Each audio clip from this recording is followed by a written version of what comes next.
Good morning and welcome to our service. We are so glad you're here and we hope you will join us again. If you would like to learn more about our congregation, please stop by the welcome table in the foyer after service, or if you're joining us online, please visit our website at www.unitytemple.org and fill out a visitor form. I'll be in touch with you next week, and we hope you enjoy the service.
Good morning. My name is Aisha, and I use the pronouns she and her, and I have been a member of the congregation since 2007, and I serve as your member of the Board of Trustees.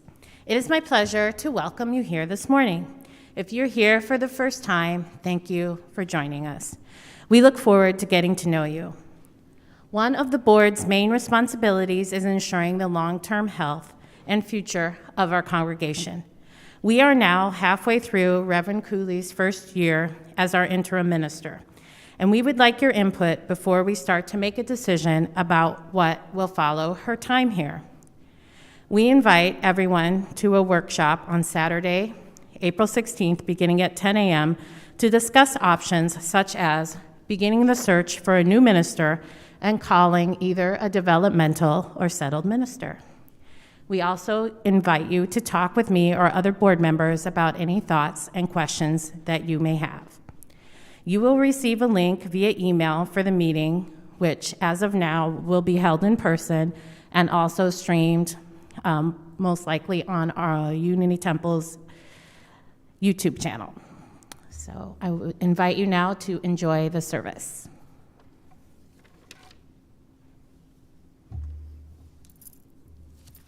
Good morning. I'm Marty Swisher, the music director here, and my pronouns are she and her. I'm very excited to announce two of our scholarship winners will be singing for you this morning.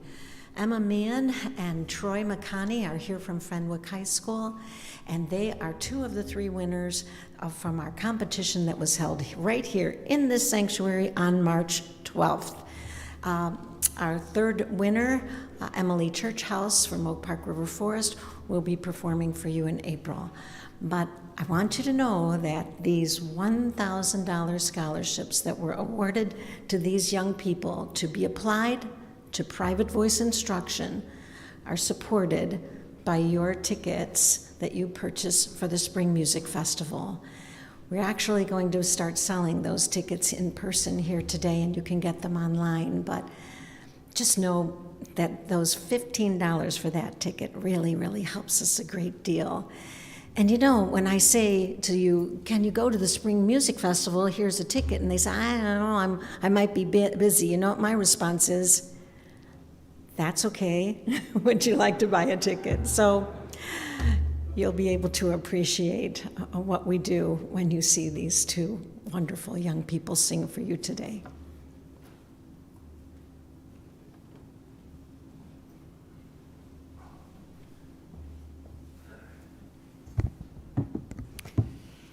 I invite you to join me in lighting our chalice. Our chalice lighter today is Rich Picorni, who loves the color blue.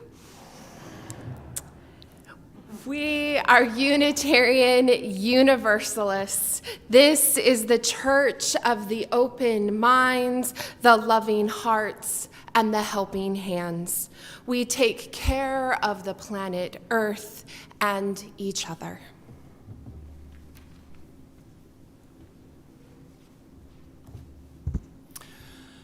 Come in to this space of togetherness and belonging, where we are reminded of our interconnection, where we become part of something greater than ourselves. Come into this space of becoming and imagining, where we can bring our hopeful yearnings, our deepest dreamings for our lives and for our world. Come into this space of honesty and acceptance, where we can share our struggles and our fears, our passions and our joys, where everyone's hurt can be honored and everyone's voice can be heard. Whoever you are, wherever you are in your life journey, you are welcome here.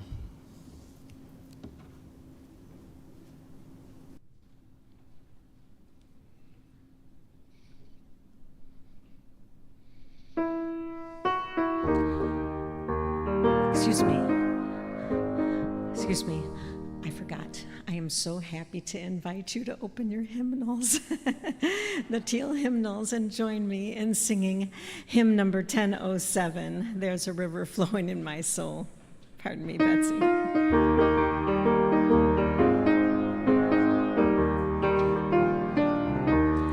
There's a river flowing in my soul. Come on, join me.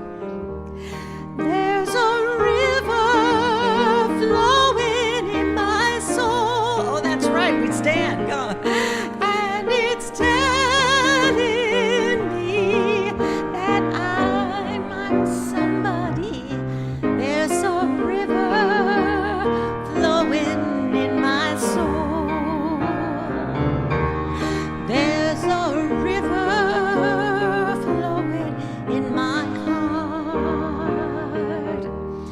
There's a river flowing in my heart, and it's telling me that I'm somebody. There's a river flowing in my heart. There's a river flowing in my mind. There's a river flowing in my mind, and it's telling me that I'm somebody. There's a river flowing. There's a river flowing. There's a river flowing in my mind. Thank you.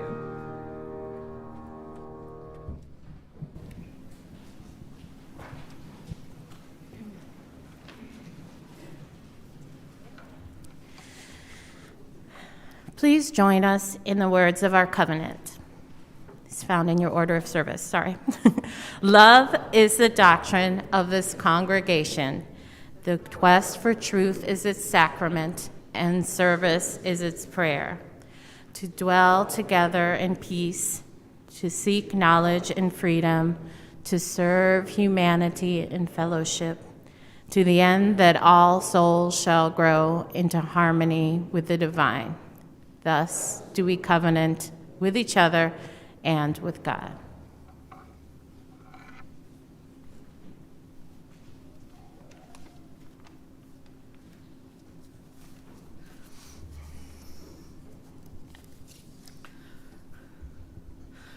Holding each other is the time in our service where we pause to share and reflect on the joys and sorrows of our lives, those moments of our lives that have moved our spirit throughout the week.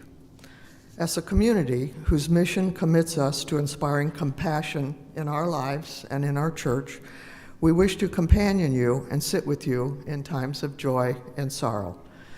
To share a milestone or event in your life to be included in the service, please email pastoralassociates@unitytemple.com. by Friday evening.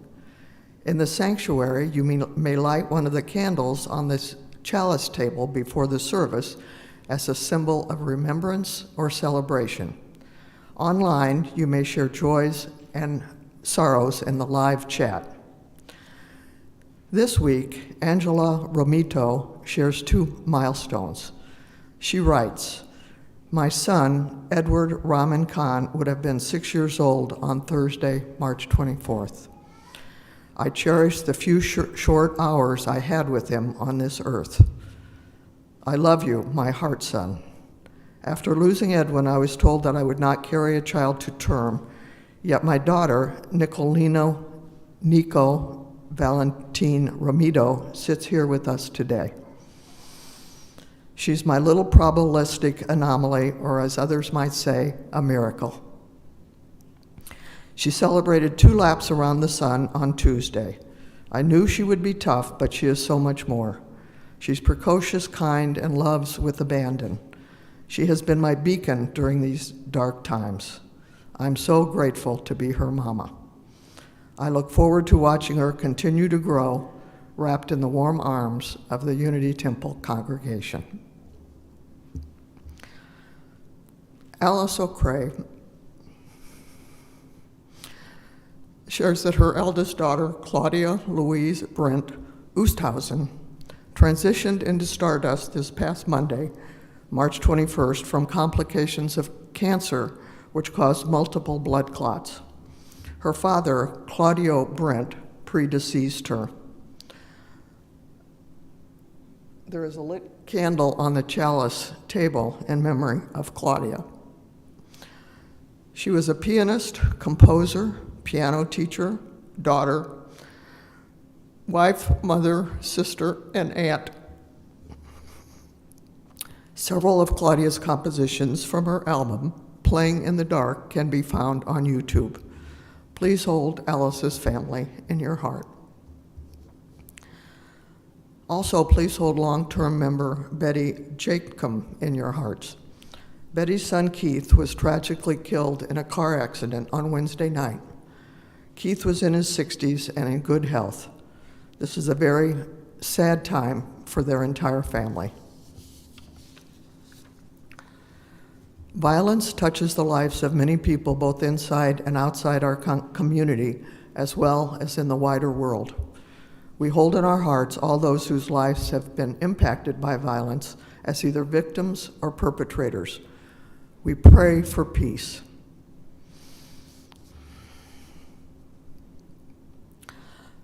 Let us hold in our hearts each of these joys and sorrows shared, as well as those unspoken but present in our community, as we enter into a moment of contemplation and reflection. This poem is a modified version of This Hand in Yours by Reverend Erica Hewitt. The person you see is someone whose heart is sometimes tender, whose skin is sometimes thin, whose eyes sometimes fill with tears, and whose laughter is a beautiful sound. The person you see is someone who is seeking wholeness and trusts that you are doing the same. As we join together in community, may our hearts be open, may we gain strength and wisdom, may we live with loving kindness toward all. May we hold each other in our hearts.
If you are the type of person who likes to come forward and read a story, I'd invite you to join me up front here.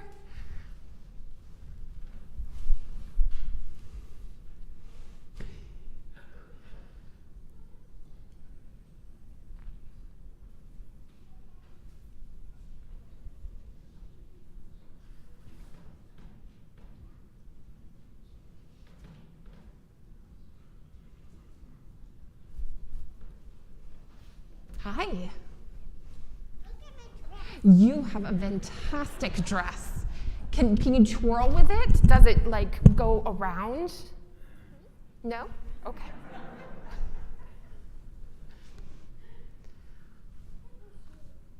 Thank you. Those are fantastic shoes. Very nice. All right, we're going to read a story today called Because Amelia Smiled by David Ezra Stein. Because Amelia smiled coming down the street, Mrs. Hegan smiled too. She thought of her grandson Lionel in Mexico and baked some cookies to send him. Because Mrs. Higgins baked cookies, Lionel ate one of her cookies. He decided to share the rest with his class and teach them an English song about cookies. Because Lionel taught his class a song, one of his students, kickboxer Sensicia Golpes, decided to be a teacher too. She had her cousin record her in the plaza and put the video online. Zesta Crump and her ballet club in England saw the video and decided to add some new moves to their goodwill recital in Israel. Katz Glubberman, age 4, who was in the audience, decided he liked dancing after all. At bedtime, he danced his brother Ichabod to sleep. Because Katz danced him to sleep, Ichabod slept all night through.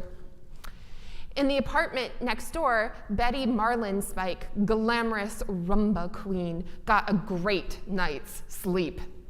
She woke up in a good mood and took the band to get their hair done in Paris.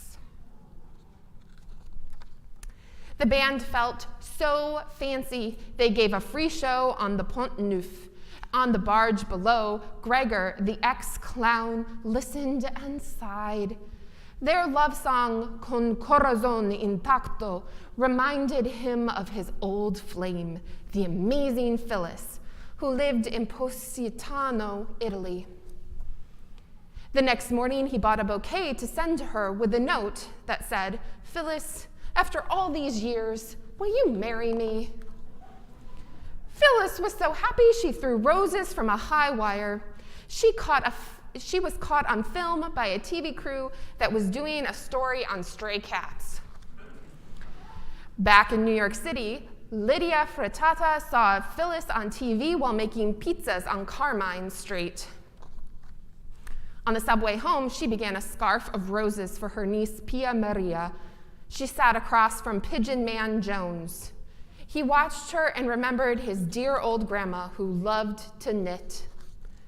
When he got back to his rooftop and let his pigeons out, he wondered if maybe somehow, wherever Grandma was, she could see them. Because Pigeon Man Jones let his birds out, Amelia saw them, and she smiled. It's amazing how one little smile did all of that, right?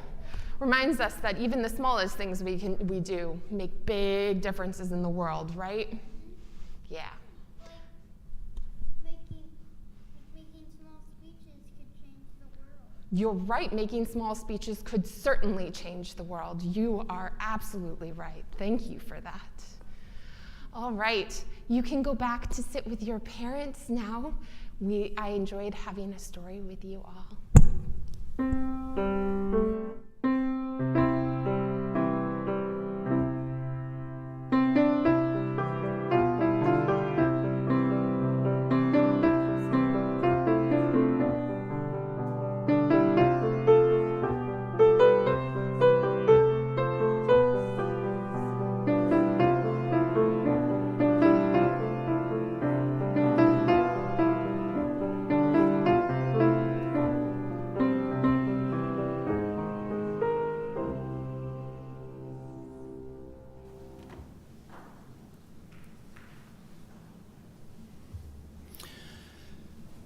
I invite you to join me for a few moments of a breathing meditation.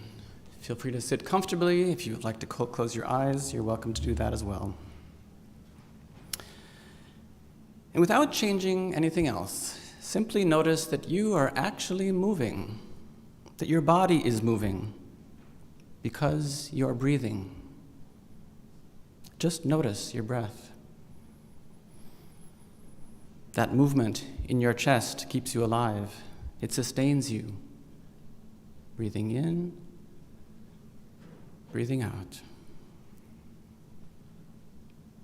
Now gradually deepen your breathing. Notice how you feel as you begin to take deeper breaths. Do you feel distracted or present? Clear or uncertain? Peaceful or annoyed? Just barely there or fully alive? Now smile and just breathe in the joy of being alive. Breathing in, breathing out. Notice how we are all breathing together. We are one breath, one body, breathing in, breathing out. Consider the breath of all those working for a better world in this congregation, in this community, in this country, in this world. Consider that our breath together forms a mighty wind for justice, for healing, for change. Consider that this breath, these winds of change have never stopped, that they are blowing now, as they have for centuries, setting bodies and spirits and communities free, enabling us to breathe and grow and thrive. Consider that these winds are blowing now, back and forth across the globe, even as we breathe in and out, as individuals and as part of a greater movement for healing, for justice, for love. Consider that it is this movement for love that brings life to our world, even as it is the movement in our chests that bring life to our bodies. Breathing in, breathing out. In our breathing, in our moving, in our being, we are all one.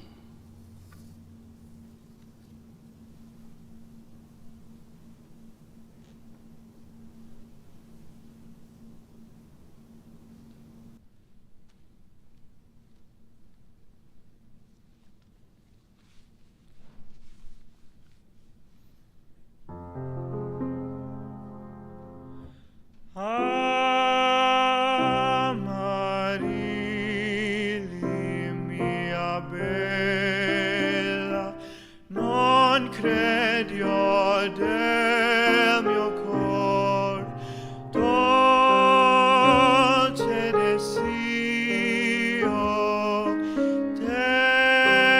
tesser tu, l'amor mio. Credilo pur, e se ti morza sale, dubitar non ti vale. Aprimi il petto e vedrai scritto in core Amarili,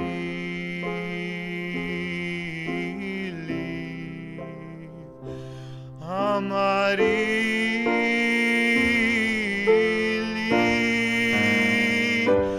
Amarili, il mio amore.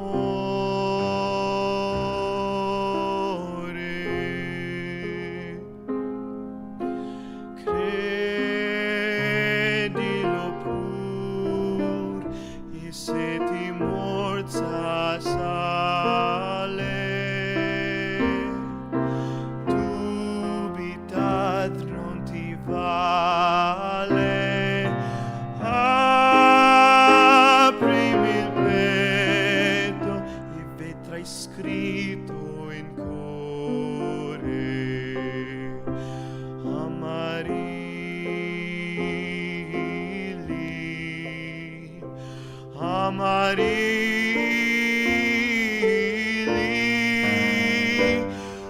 amarili il mio amore, amarili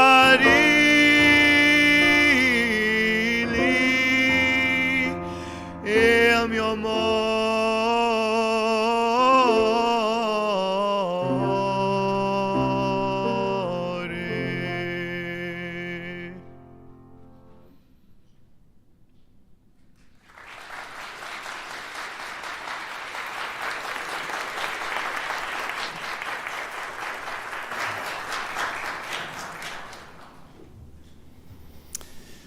It's so good to be with you today, in person this morning.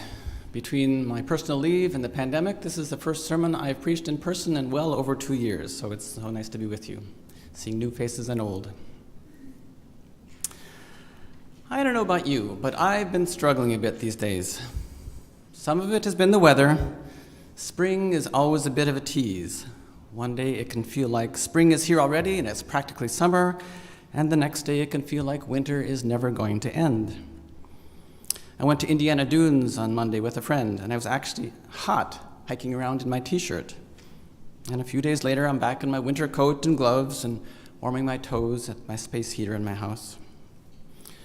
Of course, everything's a bit harder this year, coming out of our second COVID winter. Masks are starting to come off in many places. Precautions are being lifted. It's amazing how quickly that happened, isn't it? We are so ready to be done with this. But it seems there's always another variant around the corner, and we don't know if we can trust that things are actually getting better, or indeed if they ever will. And it seems you could say this about so many things, not just COVID or the weather. Is anything actually ever going to get better? Reading the news is not particularly heartening these days, if it ever was. We may have survived some of the worst assaults on our democratic norms and values in our recent history, but is our democracy really coming back from the brink? Or is this just the lull before another storm of attack on everything we hold dear? Those attacks haven't stopped, of course. Or climate change. We did pass significant legislation addressing climate change in Illinois last year. This is supposed to be a breakthrough year for electric vehicles, and there seems to be a growing awareness that we really do need to do something. But is it going to be too little, too late? Or race relations. Support for substantive change hit a new high in the summer of 2020, but 2021 was a year of backlash, and it's hard to say we're moving in a positive direction these days, isn't it? And if all that wasn't enough, things have changed in many of our personal lives, indeed in this congregation. Some of us have lost people dear to us. Others have seen people move on. Things are not as they used to be, and they're not going back anytime soon, if ever. Some of us are doing okay with that, and for others of us, it's really hard. And that puts all of us in a tenuous position, doesn't it? In our world, in our lives, in our life together, there's a sense that things are somehow broken, and we're not sure if they're ever going to get fixed, if we can ever regain what we've lost, or get past what has never been right. If the truth be told, we are always living in the midst of brokenness. And what does faith look like in the midst of brokenness? What is faith, after all?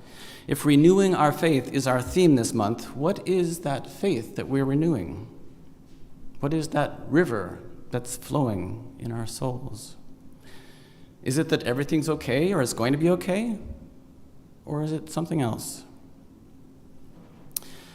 Sometimes it can be useful to look to the past to get some perspective on where we've been, to get the perspective on where we are in the context of where we've been. Our society has been broken before. Perhaps it's always been broken. But there have been times when we have been more broken than others. Robert Putnam writes about this in his current book, The Upswing, which continues his argument from his earlier book about bowling alone. He argues that our society is currently under the sway of a hyper-individualistic, me-oriented mentality that both fosters and is reflected in the various social ills we are facing. Putnam argues that the brokenness we're experiencing now has parallels with the brokenness in our society during the last Gilded Age at the end of the 19th century. Some of the issues were different then, but then as now, there was an underlying sense of angst about political dysfunction and social inequality and alienation overall, a sense of being stuck, analogous perhaps to what we're experiencing now. Putnam argues that we came out of this hyper-individualistic period of brokenness, say that twice, into a relatively more collective or communal era, a more we-oriented mentality, beginning with the progressive movement at the dawn of the 20th century and stretching through the New Deal and World War II into the 1960s. Our society may have been stuck at one point, but we didn't stay stuck forever. This upswing, as he calls it, started when people began to turn away from the excesses and inequities of the Gilded Age. He uses the term disgust to describe what people felt, and people became determined to do something about it. He describes a whole range of ways that people took action that fostered a shift from this me-oriented culture to a more we-oriented culture. From muckraking journalists who exposed the horrors of lynching and child labor, to everyday citizens getting involved in efforts to improve things all over the place, coming together to form unions and civic sub-federations and organizations of all kinds, to social entrepreneurs thinking outside the box and experimenting with new and innovative ways of dealing with society's issues.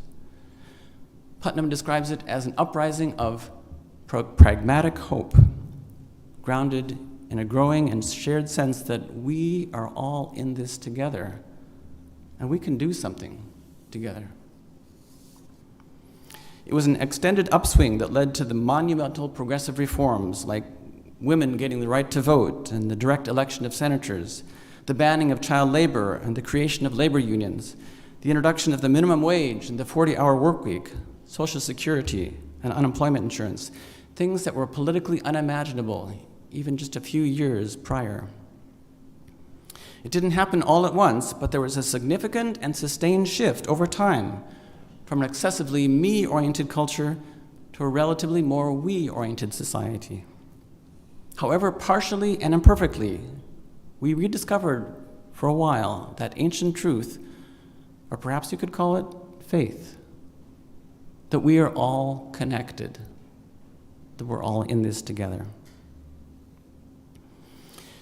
It's critically important to note that progress on racial issues lagged behind progress on other issues in other areas, reflecting the limits of who was included in the we at the time. And when racial progress finally reached a peak in the civil rights movement towards the end of the we era, the racist backlash was a huge part of what has sent us back into the current era of me. Both that lag in racial progress and that racist backlash, not to mention the centrality of hyper-individualism in white supremacy culture itself, are why efforts to uproot white supremacy among us and widen the circle to include all of us in a greater we are so important this time around. But seeds of another shift towards we can be seen today in some of the same kinds of things that Putnam identified 100-some years ago. They can be seen in the modern-day muckraking of writers like Michelle Alexander and Ta-Nehisi Coates, bringing into the mainstream awareness of the realities of the new Jim Crow of mass incarceration and of the generational theft of billions of dollars from Black communities. Seeds of a more we-oriented culture can be seen in the awakening, however tentative and fluctuating, of significant numbers of people of all races to the realities of systemic racism in the wake of the murders of George Floyd and others.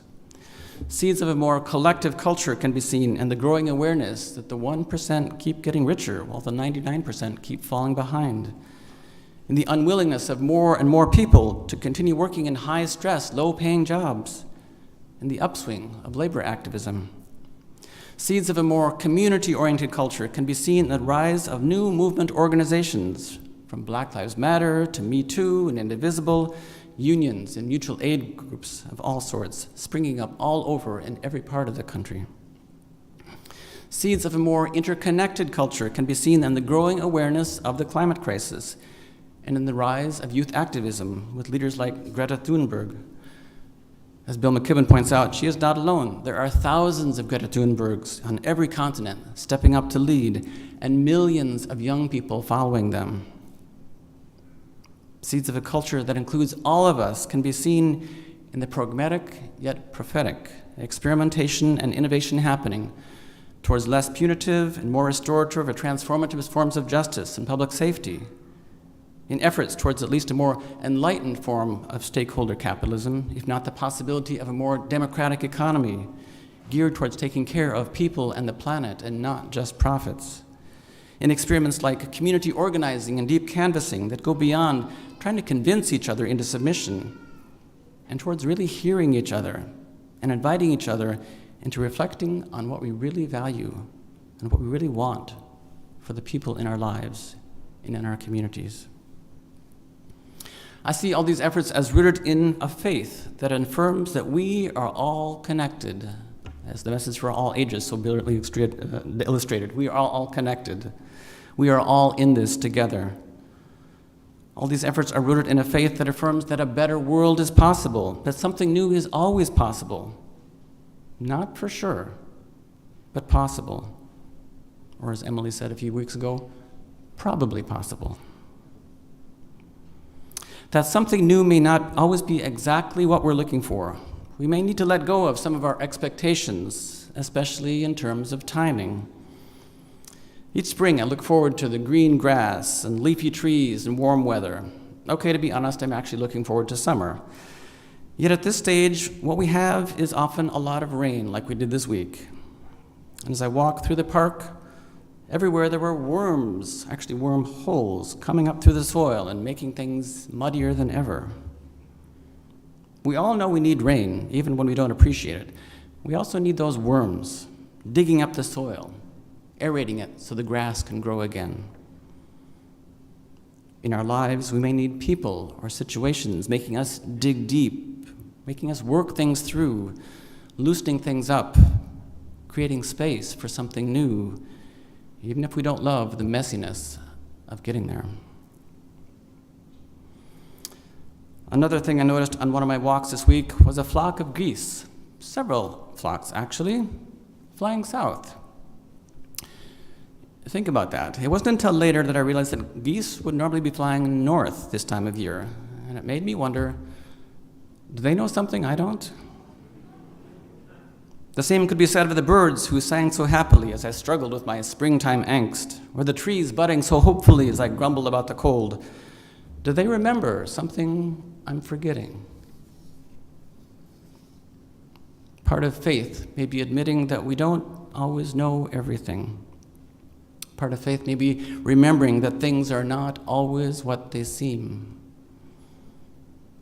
Part of faith may be letting go of old stories and ways and expectations, letting go of things that don't serve us, and trusting that something new will come, that something new is possible, and perhaps that letting go and trusting is how something new becomes possible.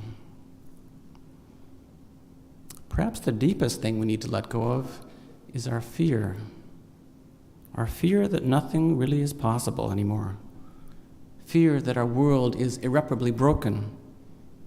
Fear that we're all alone. Fear that we ourselves are broken. These fears are lies. They are lies that deaden us. Lies against which faith affirms life. Against the lie that nothing is possible, faith affirms that something new is always possible. Maybe not everything, but something is always possible. Against the lie that our world is irreparably broken, faith affirms that a better world is always possible, that healing is possible. Healing doesn't mean there is no brokenness, but it does mean there is hope. Against the lie that we are all alone, faith affirms that we are connected. We are all in this together. It's all too easy to feel alone in the best of times, and the pandemic has only made it worse for many of us. But we are not just separated, isolated beings stuck in our own separate Zoom boxes. We are always connected to each other. More than that, we are part of each other. We are each part of something greater than ourselves. We are part of a greater wholeness that embraces us all, as our seventh UU principle affirms. This congregation's very existence is an affirmation of faith, an affirmation that we are not alone, but part of each other and part of something greater than ourselves. As we gather together, we live out that affirmation in our breathing together, in our moving together, in our being together, in our acting together. And yet, we still experience brokenness. Perhaps in some sense, we are broken, and perhaps that's okay.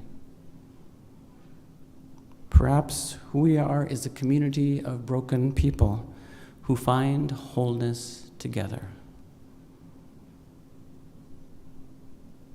Perhaps it's not a matter of being broken or whole, but rather a matter of finding wholeness in the midst of our brokenness. Surely we find wholeness through our connection with each other, sharing the experience of wholeness, perhaps just sharing our brokenness with each other. If you ever shared what's broken in your life with someone else and found yourself nevertheless accepted, you've had an experience of wholeness in the midst of brokenness.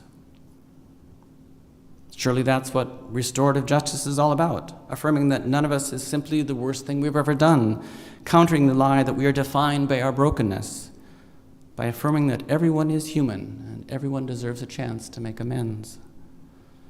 Surely that's the meaning of our first UU principle, that the inherent worth and dignity of each person is not conditional on any kind of perfection or even goodness, but we are unconditionally affirmed in our personhood. In the midst of the brokenness that we all experience, there is also wholeness. Wholeness that we find by renewing our connection with each other.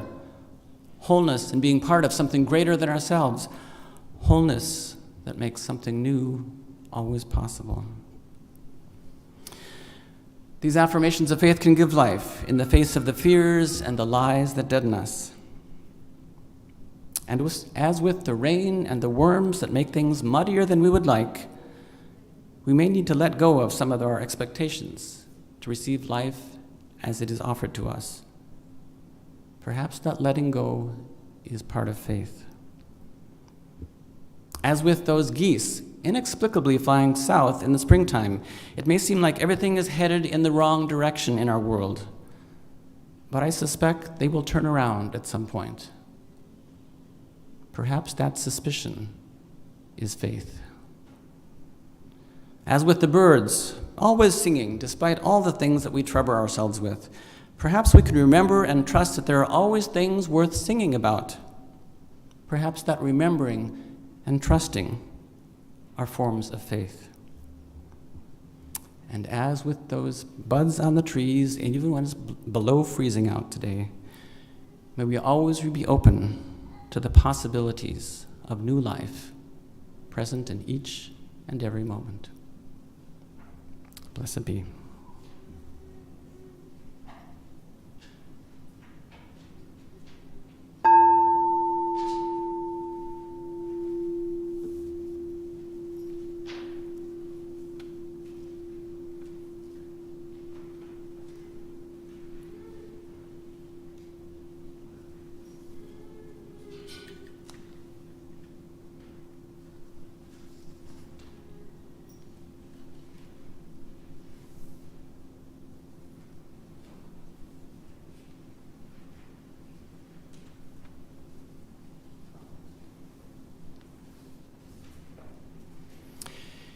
Each week, Unity Temple gives the Sunday collection to an organization that aligns with our values.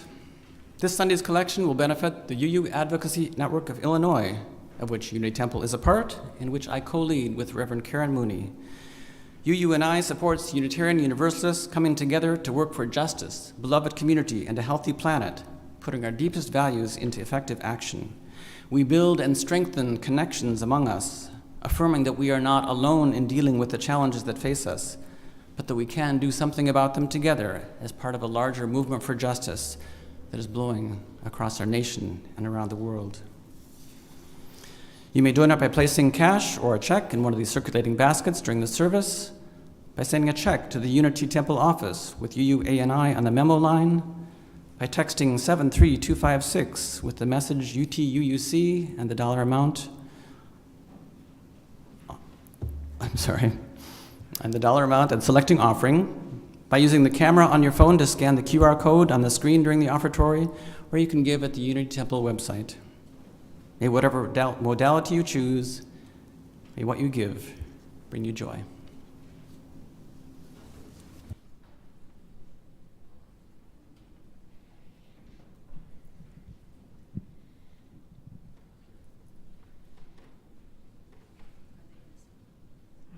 Thank you. Please rise and join me in singing in your teal hymnal, hymn number 1064, Blue Boat Home. Thank you, Betsy.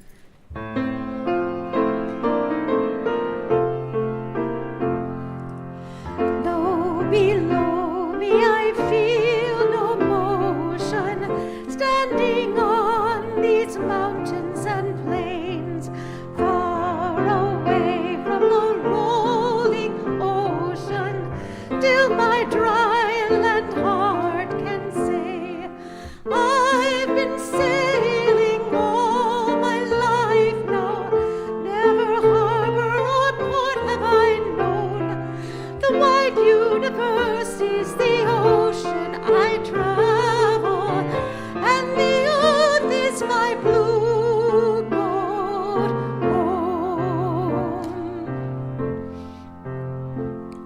Sun my sail and moon my rudder, as I ply the starry sea, leaning over the edge in wonder, casting questions into the deep, drifting here with my ship's companions, all we kindred pilgrim souls, making our way by the lights of the heavens in our beautiful blue boat home.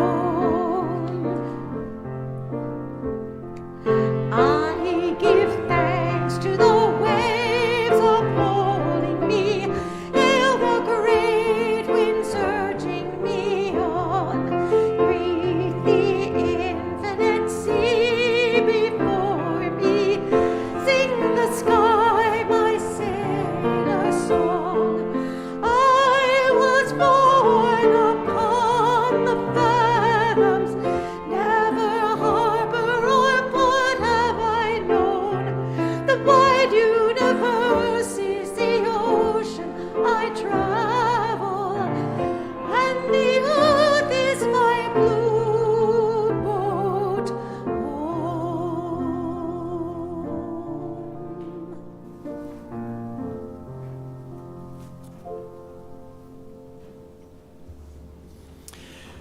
As we go forward from this time together, may we carry with us the deep assurance that we are each beings of both worth and agency, that we belong to a larger community of belonging and power. May we come together often and find in each other's eyes the warmth of community, the fire of commitment, and the light of the faith that we are one. I invite you to join me in the words for the chalice extinguishing.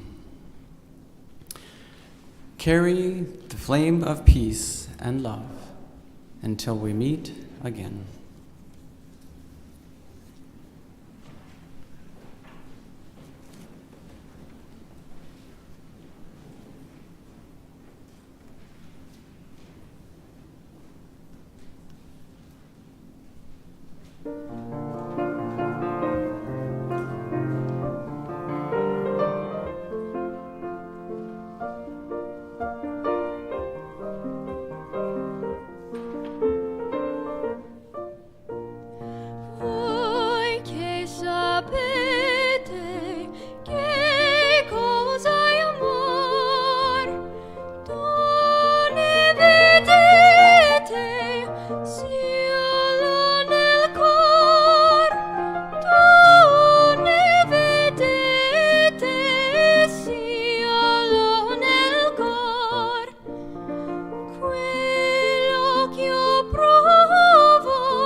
senza saper, non trovo